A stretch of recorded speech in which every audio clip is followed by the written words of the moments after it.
Good morning, Year 6, and welcome to another reading lesson. So it's Tuesday today, and we're going to continue reading our non-fiction text all about Namibia, which we know is located in southern Africa.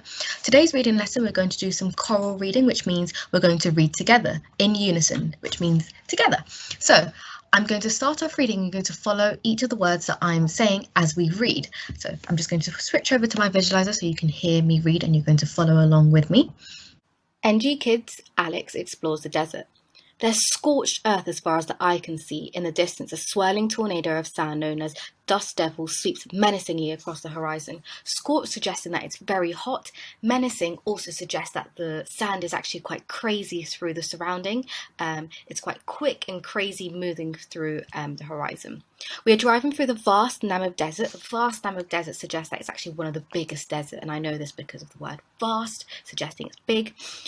And we've not seen another person for hours. It's no wonder the desert's dry climate means that it receives just 1 centimetre of rain per year, and temperatures here can reach a whopping 50 degrees during summer. Desert shipwrecks.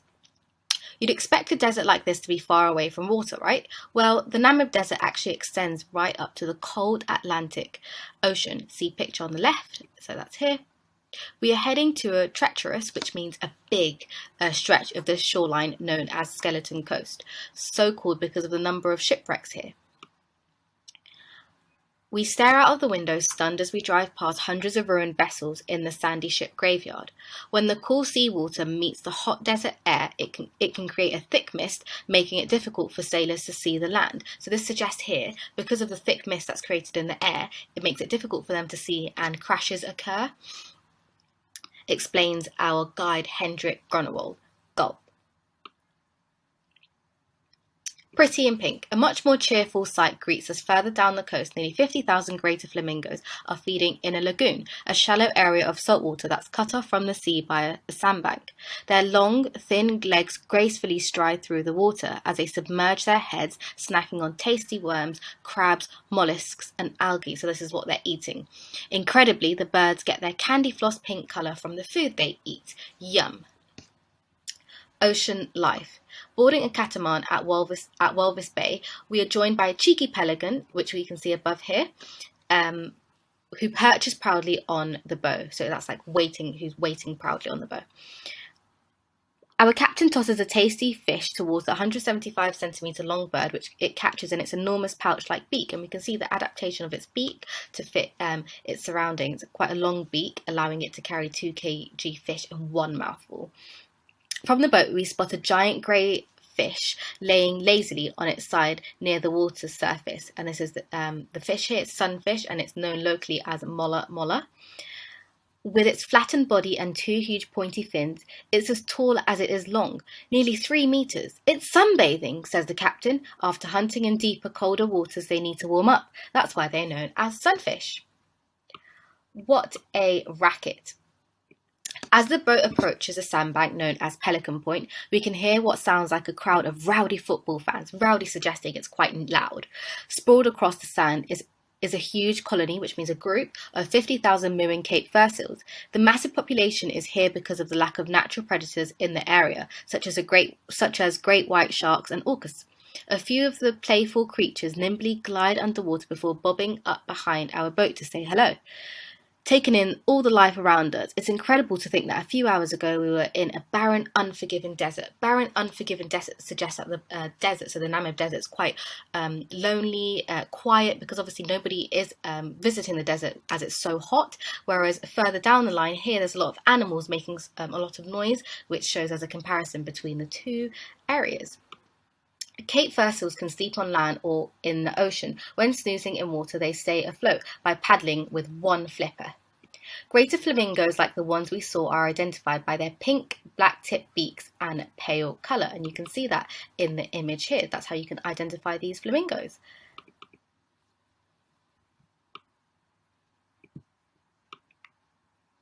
San people speak a language from the Kwe language family, which is made up of a unique clicking sound.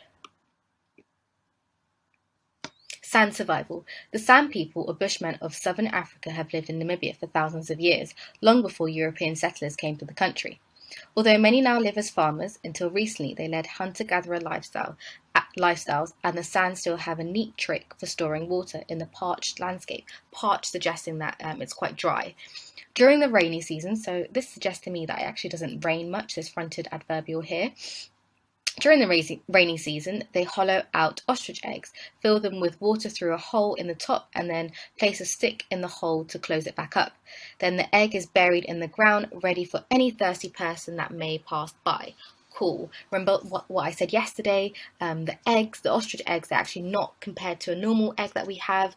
They're really big, so you can actually store quite a lot of water in them.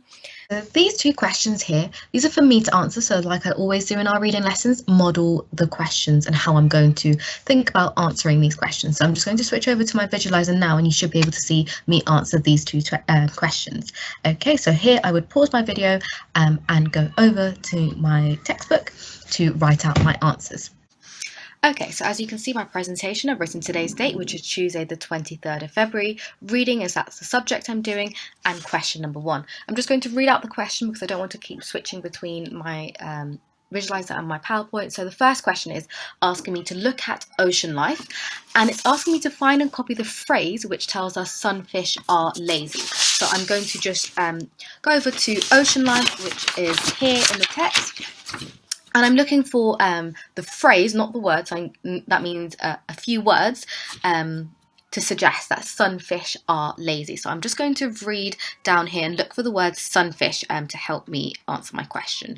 Actually, I know in this section, sunfish have actually been described a different way, so I'm going to continue reading. So, born in Catamaran at Walvis Bay, we are joined by a cheeky pelican above, who perches proudly on the bow. Our captain tosses a tasty fish towards the 175cm long bird, which it catches in its enormous pouch-like beak. I'm not really talking about the sunfish here. From the boat, we spot a giant grey fish.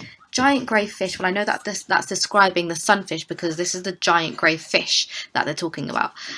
From the boat, we spot a giant grey fish lying lazily on its side near the water's surface.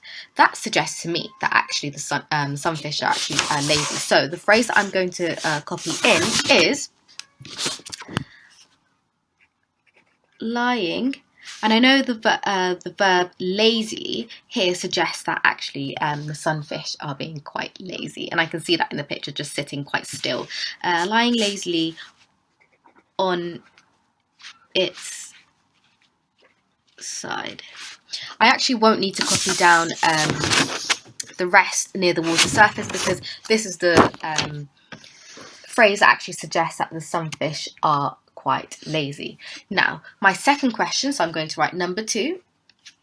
And my second question is, what word can help to describe Namibia's population size?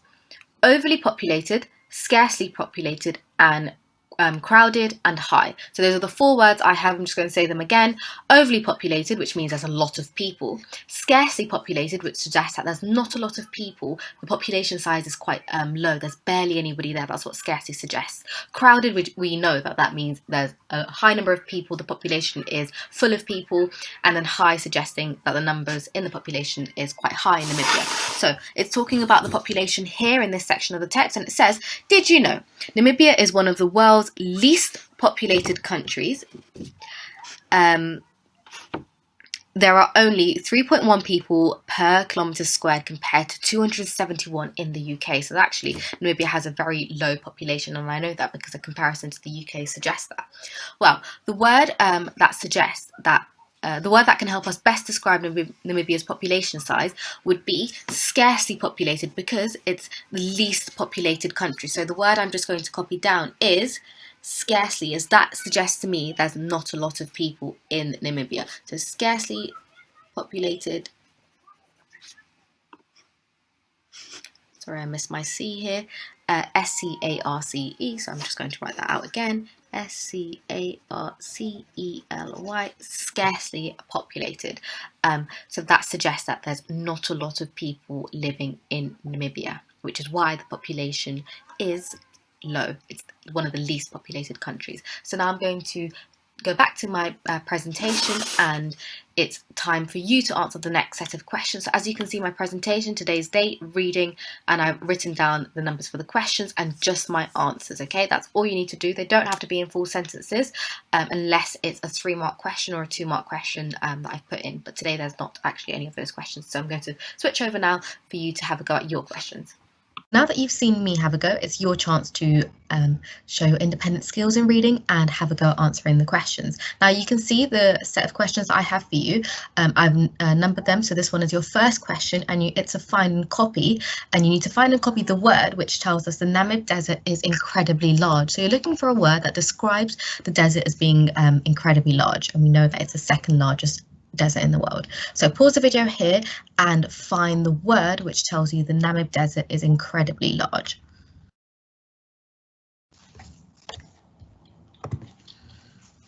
Okay, only continue with the video if you have finished. If you haven't finished, that's absolutely fine.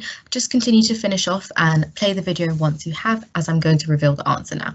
So we're looking for the word which tells us that the Namib Desert is incredibly large suggesting that it's really big. So I need to find an adjective which describes the desert being really big. So I'm just going to read in the text and have a look at maybe the word desert or Namib in the text to help me. So I can see here Namib desert, so I'm going to read backwards and see if that suggests to me it's quite big.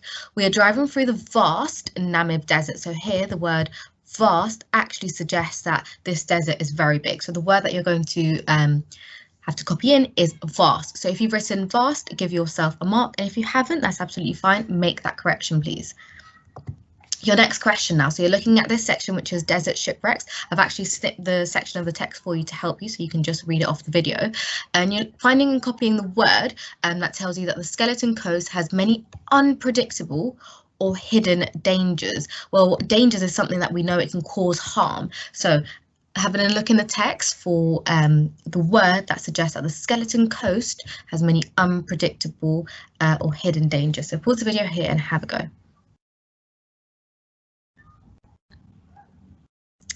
Okay, so I'm going to reveal the answer. So the way I'm going to find this word that suggests that the Skeleton Coast has many unpredictable hidden dangers is first looking for Skeleton Coast in the text. So I can see it here, the Skeleton Coast. So I need to read from backwards from it so I can see any information. So I'm going to read from here. We are heading to a treacherous stretch of the shoreline known as Skeleton Coast, so called because of the number of shipwrecks here. The word that I'm going to copy in is treacherous, and the reason I'm going to copy in the word treacherous is because it means unpredictable events happening. So that is the word I'm going to copy in. And if you have written that, give yourself a mark. And if you haven't, that's absolutely fine. Make that correction. Next question is, find and copy the word that suggests Cape fur seals are fun-loving mammals. So what I'm going to do is just enlarge this section here. This is what you're using to find your answer.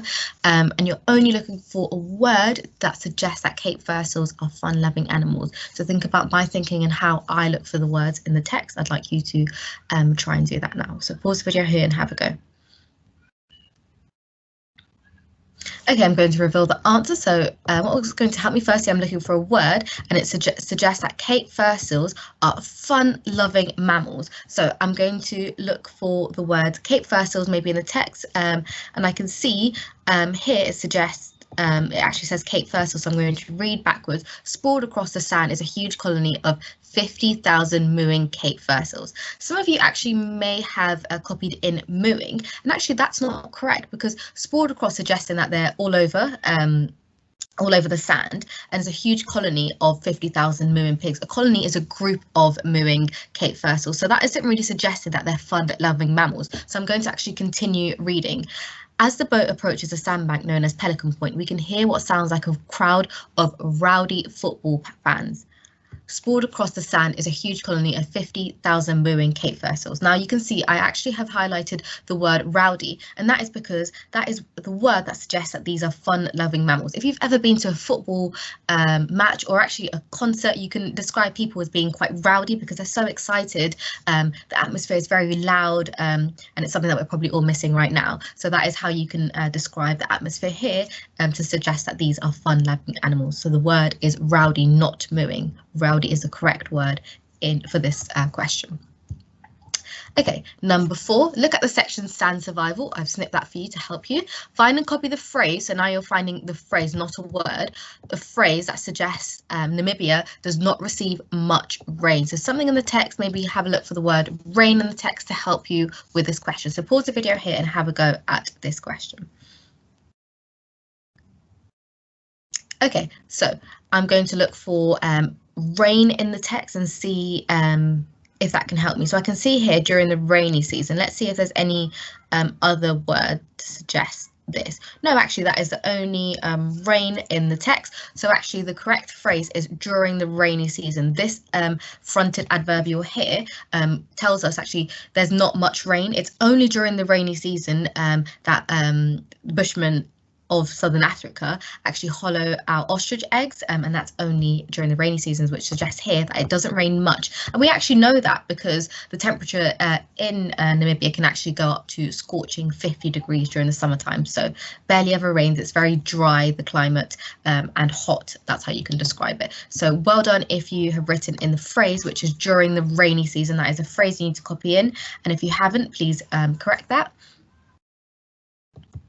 Now you're going on to your next set of questions. These are your independent questions. So you're going to pause the video here and answer questions 5 to 8. You need to make sure you are answering each of the questions carefully. So read the questions out just like I modeled to you earlier. I'd like you to use that thinking process whilst you are copying out your work, writing out your answer, sorry. So pause the video here and have a go at these questions. Okay, please only continue with the video now if you have finished. If you haven't finished, please do not continue watching as you're showing yourself that integrity to mark your work honestly. You did it last term, so this is the same thing that we're doing, exactly just marking through our work. Okay, so the first question, which phrase best describes the climate in the Namib Desert? Climate suggests the weather in the Namib Desert. Cool and damp, cool and dry, hot and damp, hot and dry. Well, I know from the beginning of the text that actually the Namib Desert doesn't receive much rain, and we know that the temperature is actually it can go up to 50 degrees Celsius in the summertime. So I know that it's not cool and damp because it doesn't rain. Damp suggesting that it's wet, so it's not cool and damp. Cool and dry. Cool suggests that the temperatures it's bearable. The temperatures. That's how I'd probably describe the atmosphere being quite cool. So I definitely wouldn't put cool here because I know that it's scorching hot. It's really hot. So cool and dry would not work in this context. Hot and damp. Well, it is hot, but it's not damp. It barely ever rains in the Namib Desert. So actually this is incorrect. So the correct phrase is hot and dry. We know that because it barely ever rains. They only have rainy seasons very often. They don't have rainy seasons very often, and it's very hot. Okay, so according to the text, why have there been so many shipwrecks at Skeleton Coast? So I'm just going to pull up my text here, and we're going to look for Skeleton Coast in the text. So why has there been a lot of shipwrecks in the text? That suggests here. So shipwrecks, so we need to look why there's been a lot of shipwrecks. We are heading to a treacherous stretch of the shoreline known as Skeleton Coast, so called because of the number of shipwrecks here. It doesn't really tell me why there's been a lot of shipwrecks. So I'm going to continue. We stare out the window, stunned as we drive past hundreds of ruined vessels in the sandy ship graveyard. Again, doesn't really tell me why, but now I think it's going to get to that. When the cool seawater meets the hot desert air, it can create a thick mist, making it difficult for sailors to see the land, explains our guide. So that is why there's been so many shipwrecks. It's because when the cool seawater meets with the hot desert air, it creates a thick mist, which makes it difficult for sailors to see where they're going because of this thick mist in the air. So that is the section that you have to write in, or if you've written in your own words, that's absolutely fine as well. Okay, so your next question. So we know it's because when the cool desert water meets in with the thick air, it creates a mist which makes it difficult for drivers to see. But that was for number 6. We're now moving on to number 7. What animals are known as sunfish? The animals that are known as sunfish are mola, and that is in the text, which is about ocean life. And you can see in the little bubble here, which I'm just going to show you, the little bubble here Sunfish are locally known as mola mola. So that is the correct answer for number 7. And then number 8, it's incredible to think that a few hours ago we were in a barren, unforgiving desert. How does the author think the Namib Desert differs from other areas of the country? So I'm going to show you this section in the text here. So we're thinking about how the author compares the two different sections. So it's down here. What a racket. And it says down here, taking in the life around us, it's incredible to think that a few hours ago we were in a barren, unforgiving desert. The word barren suggests that it's a quite empty place, quite lonely. There's no one really there, and that's how you would describe the Namib Desert. However, as you walk along, as you read along the text, we know that there's a lot of animals that have been spoken about throughout this text, and it's actually they've actually used puns. For example, what a racket, talking about the pelicans and the load of fur seals here in across the Namib Desert. So here it's actually suggesting that the Namib Desert was quite really quiet, lonely. There was not a lot of people because obviously it's very hot. No one's really visiting there or going through the desert. Whereas as you walk along the desert, there's a lot of animals making a lot of noise, so the atmosphere has almost changed from quite a quiet place. As you walk along, it gets quite rowdy and loud. So something along the lines of comparing the two atmospheres through, you know, one area being the Namib Desert being very quiet compared to the other areas of the country being quite loud and full of animals, and that is what is suggesting, that is what the author has suggested. So well done if you got those answers correct, and if you haven't, please make your corrections. I have given you the correct answer now, so there should be no excuse as to why you haven't written the correct answer next to your answer. So please make sure you do that. And the section of the text that I would like you to read today is you are going to read, sorry, I'm just bringing the text up so you can see. You are going to read Pretty in Pink and Ocean Life. So this section here, this subheading, Pretty in Pink and Ocean Life, and you're going to record yourself reading that. You can do a voice recording or actually film yourself recording it and send it in on Cecil.